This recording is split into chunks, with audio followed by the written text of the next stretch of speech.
시청자 여러분 안녕하십니까. 남북의 창희입니다. 무덥던 한여름이 바로 어제만 같은데요. 어느새 10월이 왔습니다.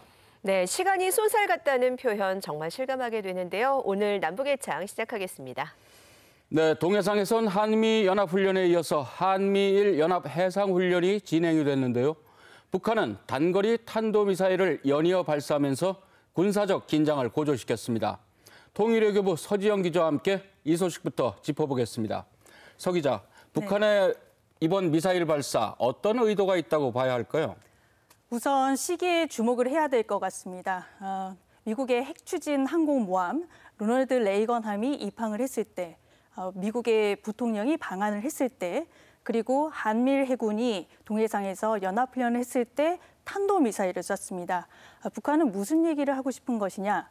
첫째, 한미 연합훈련에 대한 반발로 볼 수가 있겠고요. 둘째, 미 항모가 와도 미 부통령이 와도 우리는 개의치 않겠다. 그러니까 우리는 우리의 시간표대로 핵무력을 완성을 하겠다. 이런 메시지를 주기 위한 것으로 보입니다. 이런 수순대로 간다면 중국의 20차 당대회 이후 미 중간선거 사이, 그러니까 이달 16일부터 다음 달 7일 사이에 7차 핵실험 같은 추가 도발이 있을 수 있다는 것이 국정원의 분석입니다. 네, 이번에 미 항공모함이 떠 있는 동해상에 북한이 미사일을 쐈다는 게 참 눈에 띄는 대목인데 어떻게 봐야 될까요? 말씀하신 대로 북한은 그동안에 한미 연합훈련에 대해서 강도 높은 반발을 해왔는데 미 핵항모가 한반도에 전개했을 때 탄도미사일을 쏜 것은 처음입니다. 이 얘기는 미 핵항모가 한반도 방위에 더 이상 유효한 수단이 아니다. 그러니까 자기네들이 핵 보유국이 됐기 때문에 미국이 전략자산을 전개해도 북한을 막을 수 없다. 이런 얘기입니다. 북한의 도발이 더 담대해지고 있습니다. 관련 소식을 이슈엔 한반도에서 자세히 정리했습니다.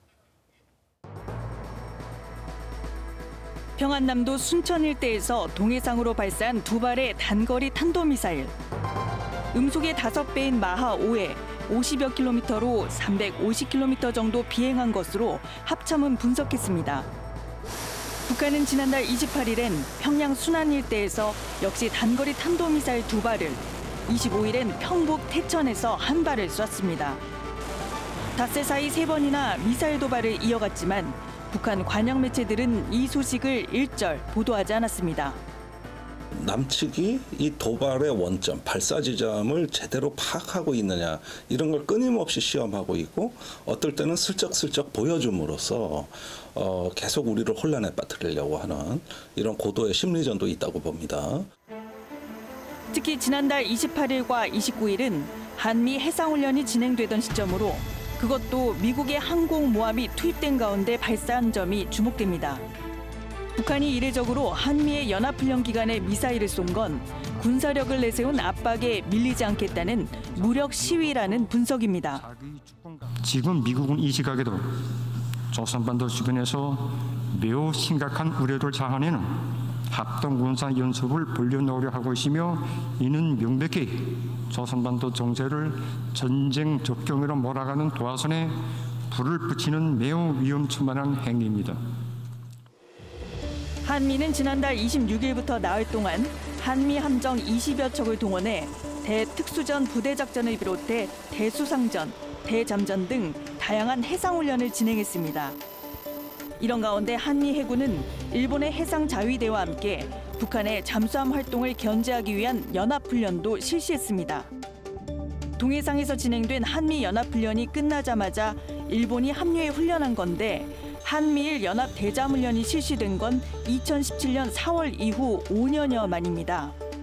국방부는 한미일 군사협력을 2017년 이전 수준으로 복원해 나가는 조치의 일환이라고 밝혔습니다. 항공모함을 동원한 한미의 대규모 해상훈련 재개에 북한은 물론 중국도 견제에 나섰습니다. 서해에서 맞불 훈련을 벌이고 북한의 미사일 발사를 두둔하는 등 북중 연대를 강화하고 있는데요. 이런 가운데 한국을 찾은 해리스 미국 부통령은 DMZ를 방문해 단호한 메시지를 내놨습니다.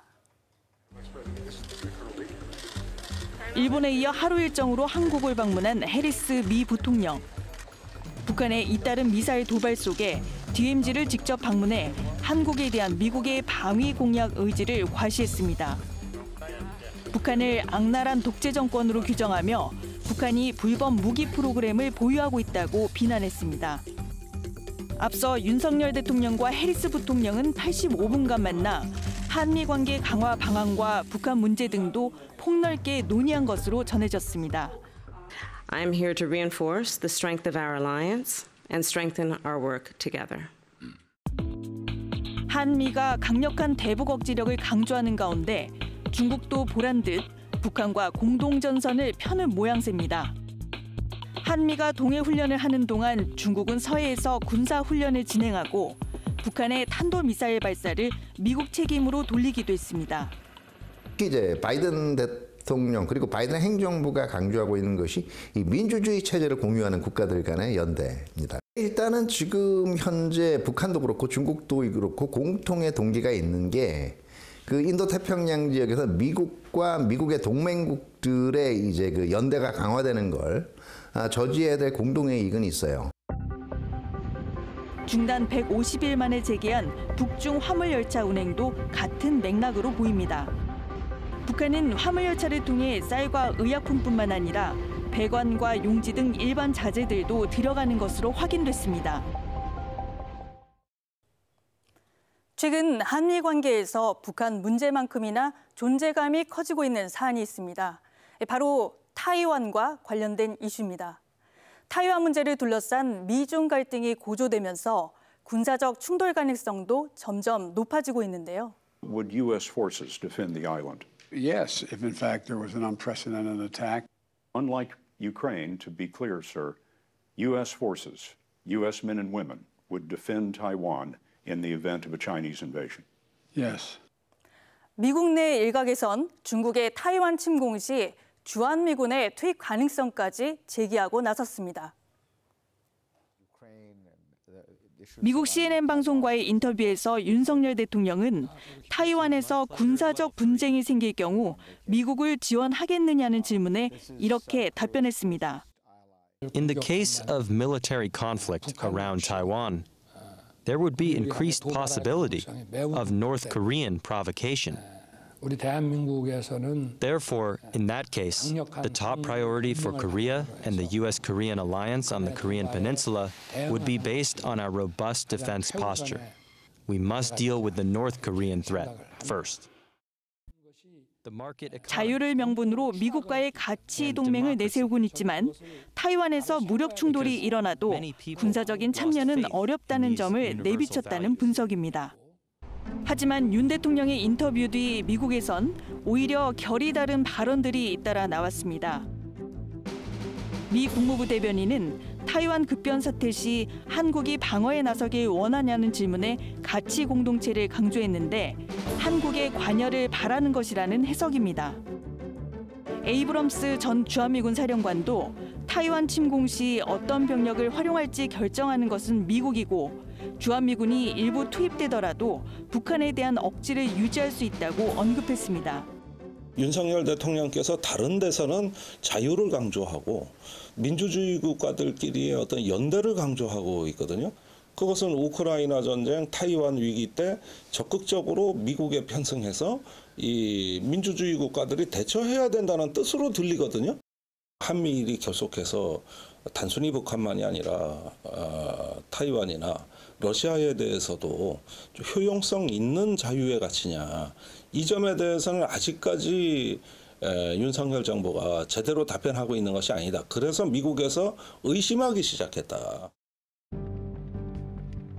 현재로선 가까운 시일 안에 미중의 무력 충돌과 그에 따른 주한미군 투입 가능성은 높지 않습니다. 시진핑 3기 시대로 들어선다라고 해도 중국 입장에서는 아직은 직접적으로 미국과 군사적인 갈등을 벌이거나 또는 충돌까지 가는 것은 부담스러운 입장이에요.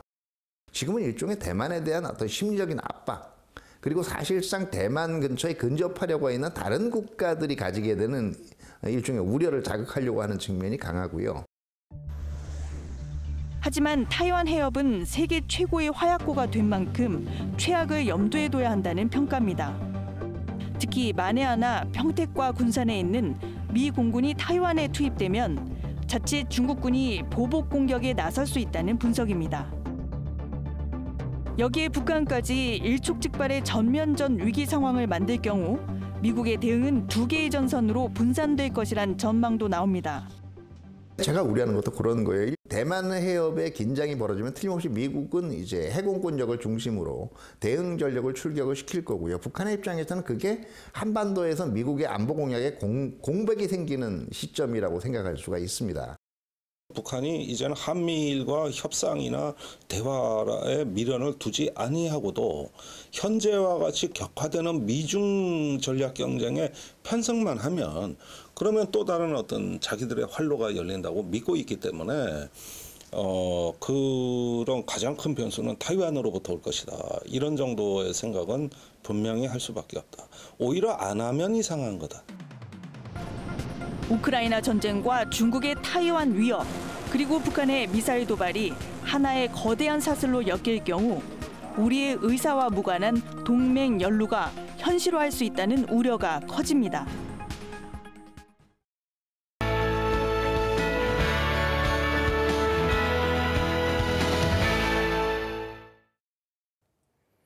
코로나19 비상사태가 끝났다. 지난 8월에 북한이 이렇게 종식 선언을 했었는데요. 이 두 달이 채 안 돼서 북한은 다시 주민들에게 마스크 착용을 강조하고 나섰습니다. 코로나19 재유행 가능성에 더해 독감 유행까지 우려되자 선제 조치에 나선 겁니다. 실외 마스크 착용 의무를 공식 해제한 우리와는 대조적인 모습인데요. 요즘 북한은 첫 소식입니다. 노랗게 물든 들판에는 가을색이 완연합니다. 가뭄, 태풍 등 유난히도 기상재해가 잇따랐던 올해 가을이 깊어가면서 불청객 걱정도 커집니다. 바로 독감입니다. 호흡기 환자들도 늘어나는 추세인데요.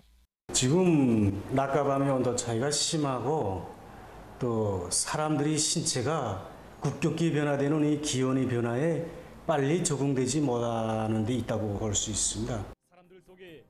이러다 보니 코로나19 종식 선언 뒤 해제한 마스크 착용을 이달부터 다시 쓸 걸 권고하고 있습니다. 원래 11월부터 재개할 예정이었는데 한 달 앞당긴 겁니다. 우리 방역 및 보건 전문가들도 날씨가 차지기 시작하는 10월부터는 전 주민이 자체의 건강 보호를 위해서 마스크를 착용할 것을 권고하고 있습니다. 북한에선 독감을 돌림감기라 부르는데 조선중앙TV는 지난달 중순부터 예방 요령을 전하고 있습니다.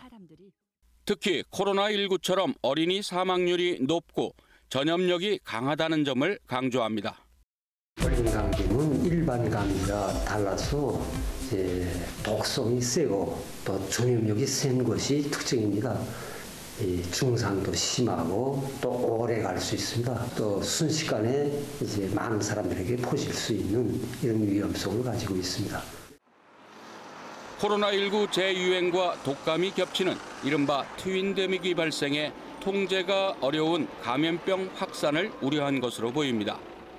올해 가을철과 겨울철에 들어서면서 돌림감기 비루스와 신형 코로나 비루스들이 이제 동시에 유행돼서 이로 인한 합병증들이 생기고 후과에 대해서 이제 매우 우려하고 있습니다. 최근 북중 화물열차 운행이 150일 만에 정상화돼 의약품 공급이 재개됐고 백신도 도입할 거란 전망도 나옵니다. 하지만 의료 체계가 뒤떨어지고 전염병에 취약하다 보니 다시 마스크 착용을 강조하는 분위기입니다. 붉은색 넥타이를 맨 학생들이 보입니다. 모두 북한의 조선 소년 단원들인데요. 만 7살에서 13살의 어린이는 의무적으로 여기 가입해야 합니다. 어릴 때부터 집단 생활을 시작하는 건데 입단과 동시에 사상 교육을 받고 또 다양한 활동을 이어갑니다. 청명한 가을날이 온 요즘 소년 단원들의 단체 야영 생활이 한창이라고 하는데 이 모습 함께 보시겠습니다. 야영의 시작을 알리는 나팔 소리가 울리고 소년단의 상징인 빨간 넥타이를 맨 학생들은 행진에 나섭니다. 인공기가 그려진 단체복을 입고 함께 산에 오르거나 인라인 스케이트를 탑니다. 뱃놀이와 전자오락을 즐기는 모습도 볼 수 있는데요. 학생들은 이런 활동을 통해 단체 생활을 경험하며 사회주의 체제에 대한 사상 교육도 받습니다. 다양한 활동을 조직해서 학생들이 어릴 때부터 자율성과 균일성, 집단주의 정신을 키우는 데 중심을 두고 다양한 활동을 조직하고 있습니다. 소년단 야영소는 모두 11곳으로 도시와 바닷가, 산간 지역의 특성에 맞춰 활동을 진행합니다. 언뜻 우리의 청소년 야영장과 비슷하지만 결정적으로 다른 점이 있는데요. 우리는 원하는 학생은 학교 등을 통해 누구나 자유롭게 참가할 수 있지만 북한은 선발을 거쳐야 합니다. 1000여 명의 학생들이 참가하고 있는데 우리는 이번에 시안의 학교들에서 모범적이고 학습과 저직생활을 잘하는 학생들로 선발해서 양활동을 조직했습니다. 지난 6월 6일로 창립 76주년을 맞은 소년단은 북한 어린이들에게 자부심의 대상이기도 한데요. 난 조선 소년단에 입단하면서 모범 소년단원이 되겠다고 맹세했습니다. 이 맹세를 안고 언제나 이 붉은 넥타이를 휘날려보겠습니다. 우리와는 다른 집단주의라는 방식으로 북한 역시 미래 세대인 어린이들에 대한 관심과 투자를 이어가고 있습니다. 지금까지 요즘 북한은이었습니다.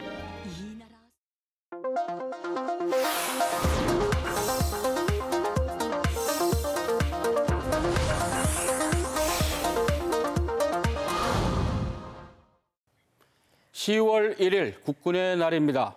올해로 건군 74주년을 맞았는데요. 지금 이 순간에도 나라를 지키기 위해 헌신하고 있는 우리 국군 장병들에게 감사의 마음을 전해드립니다.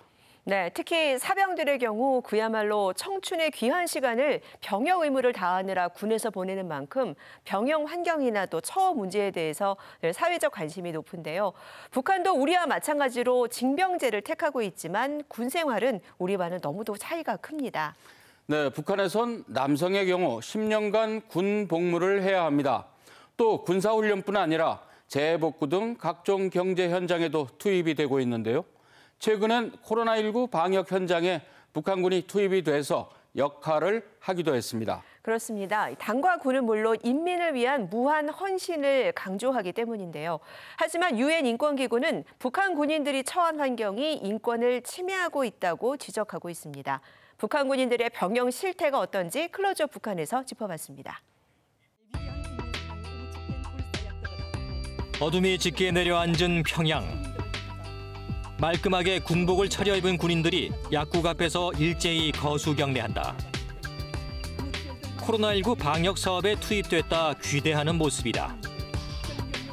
당시 관영 매체들은 군인들의 방역 성과를 대대적으로 전했다. 수도에 조성된 보건 위기를 제압하고 인민의 생명과 안전을 수호하기 위한 투쟁에서 혁혁한 공헌을 세운 믿어온 자식들, 형제들을 비상 방역 상황에서 태어난 아기까지 등장시키며 군인들의 인간적인 면모도 띄웠다. 앞으로 우리 영웅이 무럭무럭 커서 이 나라를 받드는 기둥으로 키워주십시오. 고맙습니다. 정말 고맙습니다. 네. 수고 많았습니다. 최근엔 이들의 이야기를 드라마로 만들었다는 소식까지 들린다. 감염병 확산의 위기 상황을 넘기는데 중요한 역할을 해낸 북한 군인들. 그런데 이들의 임무는 여기서 끝이 아니다.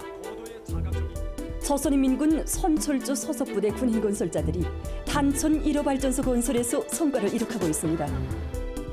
북한 건국 이래 최대 토목공사라는 단천 발전소 건설 현장에도 군인들이 대거 투입돼 있고 군인 건설자들이 대규모 온실 농장 건설을 최상의 수준에서 완공할 불같은 요리안고 연일 혁신적 성과들을 이룩하고 있습니다.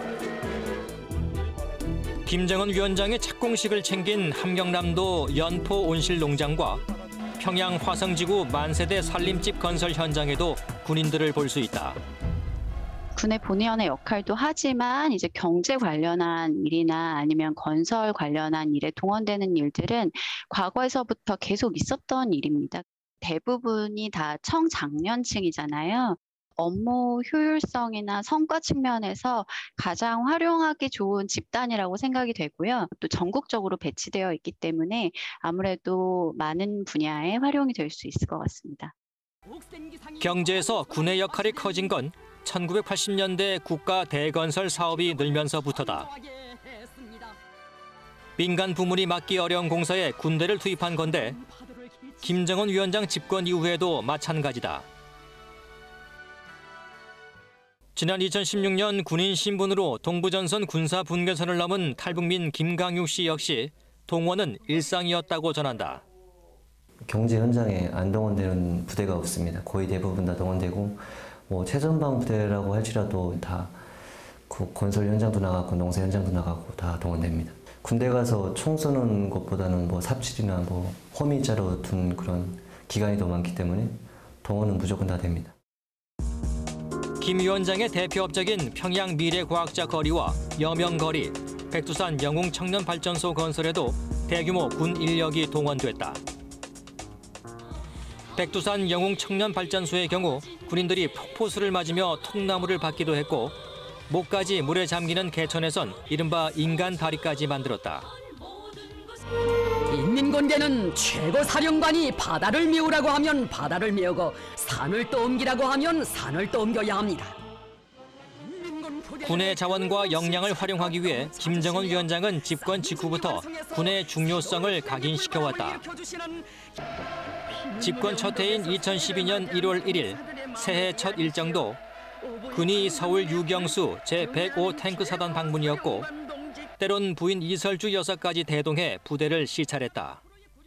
그러나 김 위원장의 군부 중시가 군인들에 대한 혜택으로 이어지지는 않는다는 게 전문가들의 분석이다. 군인들의 역할을 굉장히 강조하고 있기는 한데 당과 군은 인민을 위해서 헌신하라는 걸 또 굉장히 강조합니다. 근데 당에 비해서 군의 지위는 훨씬 더 약하다고 보고 있거든요. 따라서 군의 어떤 그 복무 환경의 개선을 위해서 어떤 별도의 노력을 한다고 보기는 어려운 상황입니다. 우리의 민정경찰에 해당하는 민경대에서 근무한 김강효 씨는 비교적 보급이 잘 되는 부대였지만 늘 허기졌다고 털어놓는다.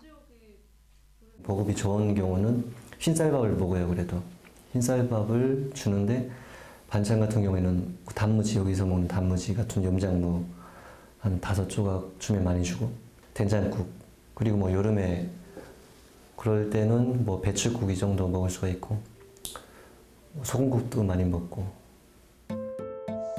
만성적인 식량난 탓에 체격은 작고 체력은 약한데 군 입대 뒤엔 더 허약해질 수밖에 없다는 얘기다. 실제로 병사들의 영양 실조 문제는 심각한 것으로 알려져 있다. 김강유 씨 역시 군사 분계선을 넘어 처음 남한 군인을 봤을 때의 충격을 지금도 잊을 수 없다고 한다.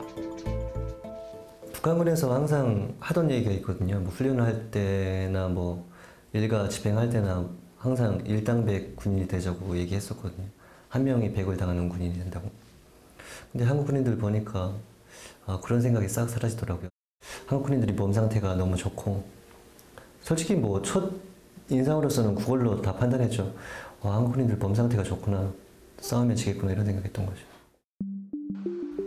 이러다 보니 유엔 인권기구는 북한 군인들이 가혹한 환경에서 강제 노동에 시달리고 있다고 지적한다. 군사적 목적이 아닌 노동에 장기간 투입되는 건 국제협약에 위배된다는 건데 특히 10년 이상 군대에 징집된 청년들이 영양실조와 굶주림에 노출되는 것을 크게 우려했다. 굶주림과 노동력 동원 외에도 일상화된 폭행과 부정부패 역시 정상적인 군 생활을 가로막고 있다. 장교들도 뇌물을 안 받으면 살 수가 없어요. 장교들도 월급이랑 배급밖에 없기 때문에 뇌물을 받는다든가 아니면 갈취를 하는 거죠. 분대장이 벽도 문이라고 하면 그걸 문이라고 해야 될 만큼 부조리가 굉장히 심했고 그런 부조리로 인해서 맞아 죽는 사람들도 굉장히 많았고. 그나마 이런 고된 군대 생활을 마치면 노동당 입당에 도움이 돼 신분 상승의 통로가 되기도 한다. 그러나 여전히 출신 배경과 더 나아가 재산 유무에 따라 이후 출세길은 큰 차이를 보인다. 이 때문에 젊은 사병들의 기강회의도 상당하다고 한다. 10년 동안 아예 당에 충성하면서 집에 한 번 못 가보고 그렇게 군생활을 하는데 채워지는 게 하나도 없잖아요. 밥도 배불리 못 먹이고 일은 진짜 쥐처럼 먹고 소처럼 일하고 막 그렇게 하니까 장마당 세대는 당에 대한 충성도가 그렇게 높지가 않아요. 왜냐면 당에서 받고 내가 산 게 아니라 부모들이 뭐 장마당 나가서 뭐 벌어가지고 자기네가 살아있기 때문에 충성도가 예전보다는 그렇게 높지 않습니다. 이런 가운데도 북한 당국은 지금 그 어느 때보다 군인 띄우기에 한창이다. 수도가 오히려 방역 형세가 제일 위험하였던 시기 우리 당 중앙이 믿을 것은 인민군대 군의 부분뿐이었습니다. 장기화하는 대북 제재와 국경 봉쇄로 어느 때보다 사정이 어려운 시기에 군인들의 헌신은 내부 결속력을 높여 체제 유지에 중요한 역할을 하고 있다. 김정은 위원장 역시 군의 사기를 높일 필요성을 잘 파악하고 있을 거란 평가다. 지금 그러니까 러시아가 우크라이나에서 벌이고 있는 전쟁을 봤을 때 대부분의 전문가들이 우크라이나가 굉장히 쉽게 패배를 할 거라고 생각을 했는데요. 우크라이나에서 벌어지고 있는 상황이 그 병사들의 사기가 얼마나 중요한지를 굉장히 여실히 잘 보여주고 있는 경우라고 생각이 됩니다. 국방의 의무는 기본이고 경제 건설 전반을 책임지고 있는 북한 군인들. 김정은 위원장이 핵과 미사일 등 자위적 국방력 강화를 내세우고는 있지만 막상 군인들에 대한 처우는 크게 달라지지 않고 있어 북한 군 병영 생활의 고단함은 상당 기간 이어질 전망이다.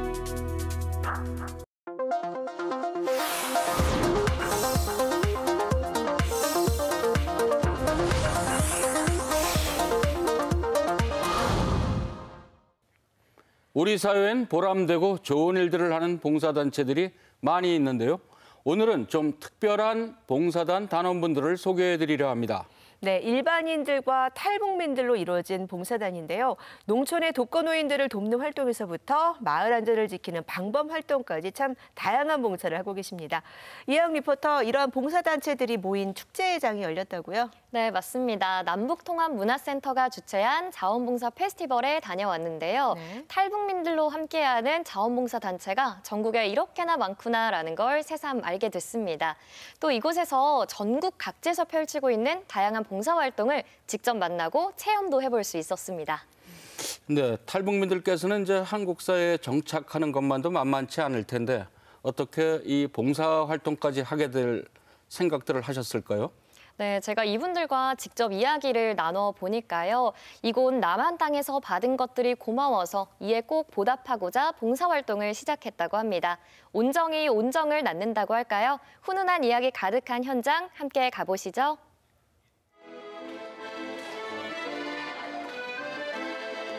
실내에선 흥겨운 아코디언 연주가 흘러나오고 야외에 차려진 부스에는 자원봉사 체험을 하려는 시민들로 북적입니다. 바로 자원봉사 축제가 열리는 현장인데요. 자원봉사가 체험 주제인 점도 흥미롭지만 행사에 참가한 봉사단 모두 남한 주민과 탈북민이 함께한다는 점은 더욱 눈길을 끕니다. 서울의 가양삼동 자율방범대 봉사단은 어떤 일을 하고 있을까요? 매주 월수금 3차례 눈이 오건 비가 오건 저녁 시간마다 마을을 돌며 17년째 봉사를 이어오고 있습니다. 이 봉사단의 대장은 탈북민 강윤철 씨. 낮에는 개인 사업을, 밤에는 방범 활동을 하면서 피곤하고 지칠 법도 한데 봉사의 맛은 쉽게 끊을 수 없다고 하는데요. 우리가 순찰을 하다 보면 이렇게 지역 주민들 같이 보면서 고생하신다고 하면서 음료수도 사다 드리고요. 네, 그래서 고마운 분들 있고 또 취객이라든가 이런 분들 만나면 또 저희들이 또 만나서 또 이렇게 집까지 안전하게 또 모셔다 드리기도 하고 이렇게 같이 방범 자원봉사를 하다 보니 남쪽 사람, 탈북민이란 구분도 없어지는데요. 같이 하는데 전혀 이질감은 없고요. 어차피 한 가족이니까 재밌게 활동하고 있습니다. 미래의 통일의 주역이 될 어린이도 순찰복을 차려입고 경광봉까지 들며 자원봉사를 체험해봅니다. 삼촌도 이렇게 봉사하고 있어. 너도 크면 봉사할 수 있어? 이렇게 마을 다니면서 범죄 예방하는 거야. 서울 하나봄 봉사단도 찾았는데요. 이 봉사단은 월남 참전 용사를 찾아가 손자 손녀처럼 말벗이 되어주고 영정사진도 찍어드리는 봉사를 하고 있습니다. 2009년 한국에 들어온 탈북민 김혜성 씨.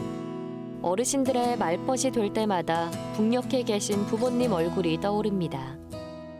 이불도 이제 빨지를 못해서 까만색이 되신데 그 정도 불편하고 그러시면서도 저희를 하나라도 주려고 하나라도 더 주시려고 고맙다고 하시는데 그 얼굴이 정말 계속 잊혀지지를 않고.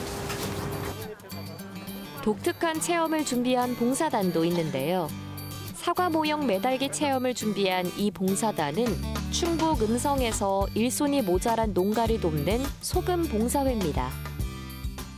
이 사과는 우리 봉사원들이 봄부터 사과나무 잎따기부터 시작해서 젓갈을 하면서 일손 돕기로 잘해온 사과예요. 엄청 크죠? 네, 이거는 농가주 마음이랑 우리 봉사원들이 마음이 담겨서 이렇게 커진 거예요. 그런데 오늘 이 사과를 또 만드셨잖아요. 네. 그러니까 우리가 일손 돕기로 키운 봉사를 드리는 겁니다. 상으로요. 우리가 모르는 사이 남한 주민과 탈북민이 힘을 합쳐 이웃을 돌보며 의미 있는 활동을 펼치고 있었는데요. 각자의 모습도 출신 지역도 다르지만 나눔이라는 목표는 같습니다. 올해 처음 열린 자원봉사 페스티벌에는 10개의 자원봉사팀이 참여했습니다.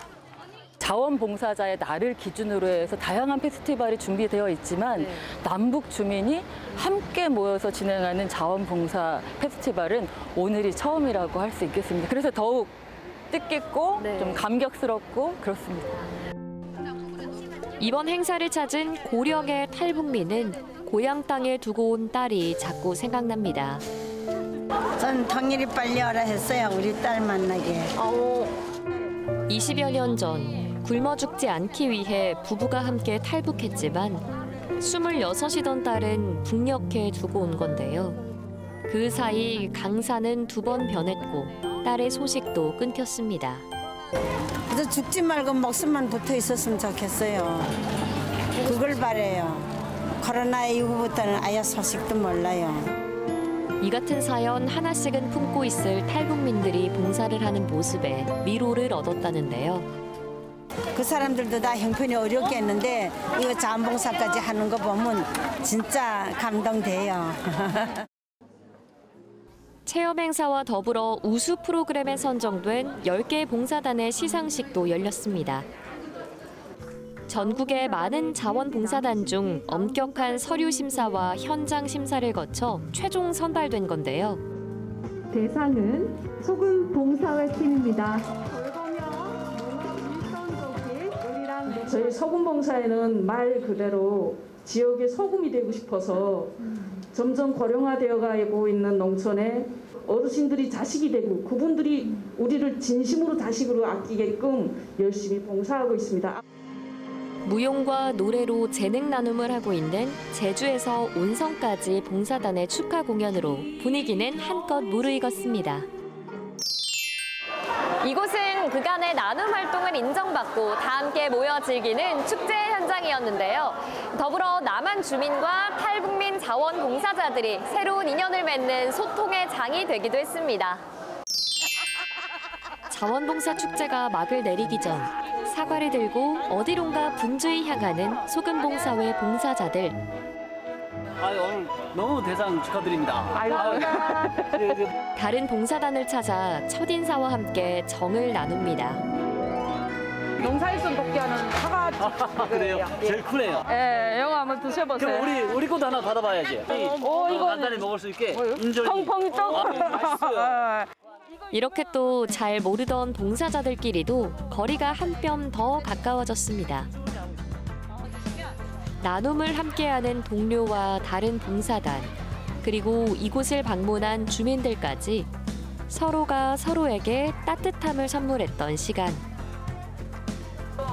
짠! 제가 탈북민분께 전달될 화분을 완성했는데요. 함께하는 자원봉사를 통해 하나 되는 우리 행복한 대한민국이 됐으면 좋겠습니다. 이런 모습들이 밑받침이 돼서 앞으로 이제 우리가 통일이 된다거나 아니면 그와 준하는 것들이 됐을 때 우리가 조금 더 잘 같이 살아갈 수 있는 사회를 만들 수 있지 않을까 생각합니다. 누군가의 손길이 필요한 곳에는 남과 북이 따로 있지 않다는 것. 그 가치를 공유하는 사람들이 봉사를 매개로 조금씩 뿌리를 내리고 그 언젠가 이루어질 통일의 순간 남북을 잇는 가교의 열매로 결실을 맺길 기대해 봅니다.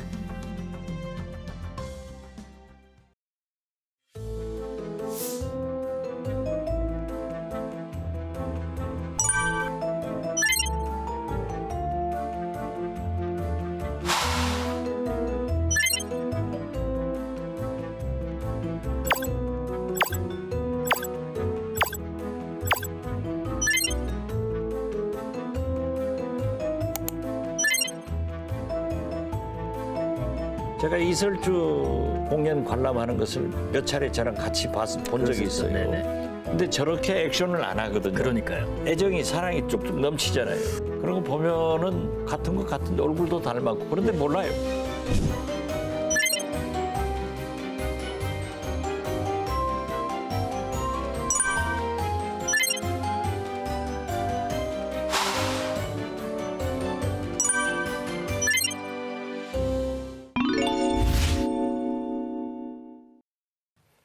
최근 북한이 이른바 허풍 방지법이란 걸 제정했다는데요. 식량 사정이 날로 악화되자 농민들이 허풍으로 수확량을 실제보다 축소해 보고하고 알곡을 빼돌리는 걸 막으려고 만든 법이라고 합니다. 북한 농민들 오죽하면 허풍을 치겠습니까? 북한이 쌀이 남아도는 우리와 대화에 나서야 할 한 가지 이유라도 되지 않겠습니까? 네, 이런 농촌 사장과는 다르게 평양 대동강변에서는 한가로이 휴일을 즐기는 주민들의 모습이 북한 TV에 비춰졌는데요. 이 영상 전해드리면서 남북의 창 오늘 인사드리겠습니다. 고맙습니다.